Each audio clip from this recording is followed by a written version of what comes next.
There are memories in Harrow Creek that do not belong to the people who hold them. Memories of places no one has seen, voices no one has heard, and shadows that move like they remember your name.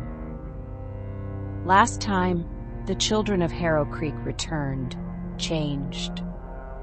They woke in the middle of the night as if summoned, and for one terrible minute, the whole town felt something beneath the soil listening through them. Before dawn, they all whispered the same words, "We remember now."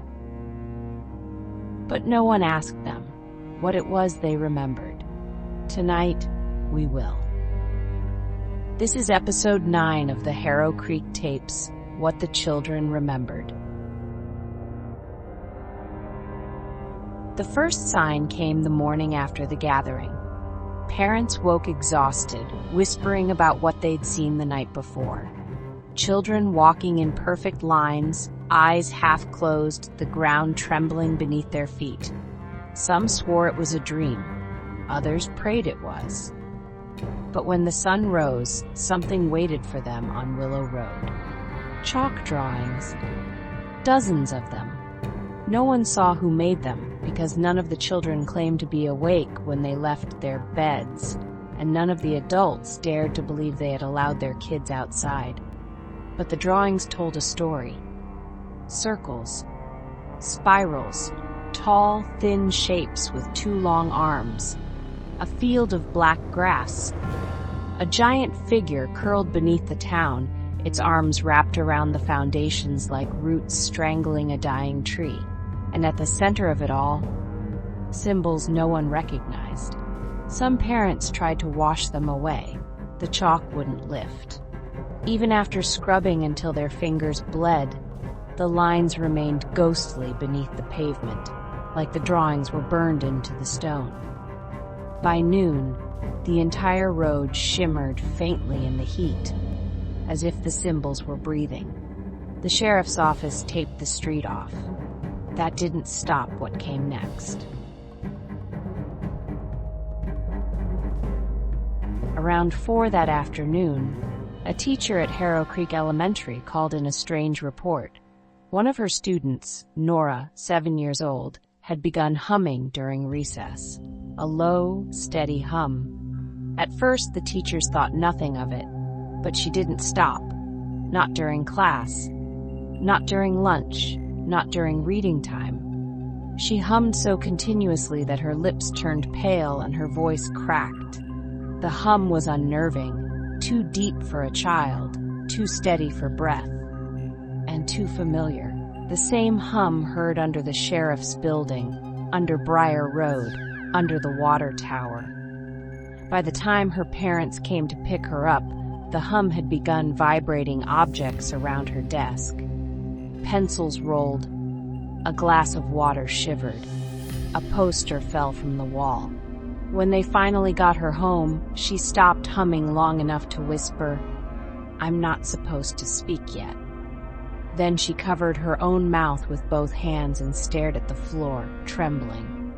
That night, more children began humming. 6 the first hour, 14 by midnight. Their homes vibrated softly under their feet, like the town was tuning itself to the rhythm. And some parents realized the truth. Their children weren't remembering something from childhood. They were remembering something taught to them. 3 nights later, several children vanished from their beds. Not like before. Not gone. Just missing. Parents tore through their houses, calling names through breaking voices. Some ran into the streets barefoot, others pounded on neighbors' doors. But all of the children were found in the same place, the abandoned field behind the old grain mill, standing in a perfect circle, facing inward. Small heads bowed, feet bare in the cold grass, almost like they were praying. But they weren't praying. They were listening. Some kind of pulse throbbed under the soil, warm and deep like a huge heart buried beneath the field. And the children leaned closer to the ground, as if hearing instructions. Adults tried to approach, but the moment anyone crossed the edge of the field, the children lifted their heads in unison. Not angrily, not scared, just watching. 100 blank expressions glowing in the moonlight. Then, one by one, the children raised their arms and pointed toward the northern tree line. At first, no one saw anything there. But then the trees began to move, slowly bending inward like something enormous was passing through them. No footsteps, no growls, just movement. A dark shape, tall, patient. The children dropped their hands. A few began to speak. Not words, numbers, counting upward. 1, 2, 3. They stopped at 13. Every child fell silent. Parents carried them home, shaking. But many of the children didn't remember leaving their beds, and those who did remember said the same thing: he called us. The next morning, teachers found something in the notebooks of several students, pages filled with frantic handwriting. Sentences repeated over and over: I was not supposed to remember. He let us see too much. We woke up too early. And beneath those lines, a phrase none of the children could explain: the circle was not for us. One teacher nearly fainted when she saw that sentence, because she remembered an old map of Harrow Creek from the 1890s. The symbol of Harrow Creek's founding wasn't a star or a compass. It was a circle, a perfect ring, left by the first settlers to mark a landmark that no longer exists. A circle of standing stones, the same shape drawn on Willow Road, the same formation the children stood in at the field. Something ancient had always been beneath Harrow Creek, and the children remembered it. But the adults had forgotten, maybe on purpose, maybe because remembering it was too dangerous. On the fourth night after the mass awakening, something changed. A boy who hadn't spoken in 3 years, after a trauma the town treated carefully, began talking in his sleep. At first it sounded like mumbling, then like chanting, then like a message. His mother recorded it on her phone. The sheriff's office later transcribed it. What he said was this: we were shown the path beneath the corn. The tunnels go further than the grown-ups think. There are faces in the clay that look like us. They watched us. They taught us. They told us a story about the first time Harrow Creek forgot. They told us that remembering is how it begins again. When he woke, the boy didn't recall speaking. He simply said, "It's okay, he's almost ready."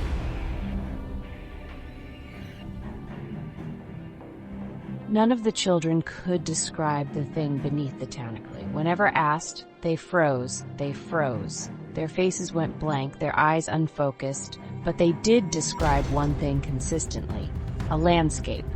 Not underground, not above ground, a third place, a middle place. They called it. They said there was no sky, the ground was made of moving stone, shadows there had weight, the air smelled like rain that hadn't fallen yet. They stood on something's back, and that something was breathing. One child whispered a detail that caused her mother to collapse into tears. When it looked at us, it had our faces. No one knew what that meant. No one wanted to.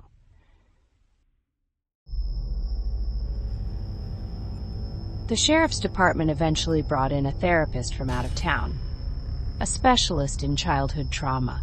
She sat with the children in small groups. She asked gentle questions, but the children kept saying the same chilling thing. We didn't remember something from before. We remembered something from after. After what? They had no answer. Or maybe they did and couldn't speak it aloud. One boy finally explained it like this: we saw the town without the town. We saw the people without their bodies. We saw the part that comes next. His hands shook as he said it. His voice broke. Children should not have memories like that. Unless those memories weren't their own, unless something had shared its thoughts with them. Not because it wanted to, but because it needed them to prepare. A week after the night in the field, the children stopped humming, stopped pointing, stopped wandering in their sleep, stopped drawing symbols. At first, the town felt relief, but parents soon noticed something worse. Their children began staring at them, studying them, watching their movements, asking strange questions. How deep is our basement? Why do we bury people? Where does the house touch the ground? What is underneath us right now? And the most common question, did you forget too? When parents asked what they meant, the children simply smiled and said, "We remembered for you." One mother whispered that her son looked older in that moment. Not physically, but behind the eyes. Like something ancient was borrowing his gaze. And finally, on the night before the next incident, every child in Harrow Creek asked their parents the same question. Do you hear it now?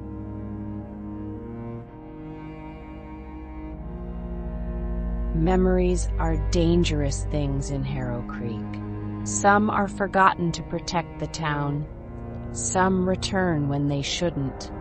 And some break through the minds of children who were never meant to see the things that sleep beneath the roads. Now the children of Harrow Creek hold memories too old for them and too heavy for the adults who fear remembering. They remember the place of no sky. They remember the faces in the clay. They remember the heartbeat beneath the fields. They remember the circle. And worst of all, they remember what is coming. This was episode 9 of the Harrow Creek tapes, What the Children Remembered.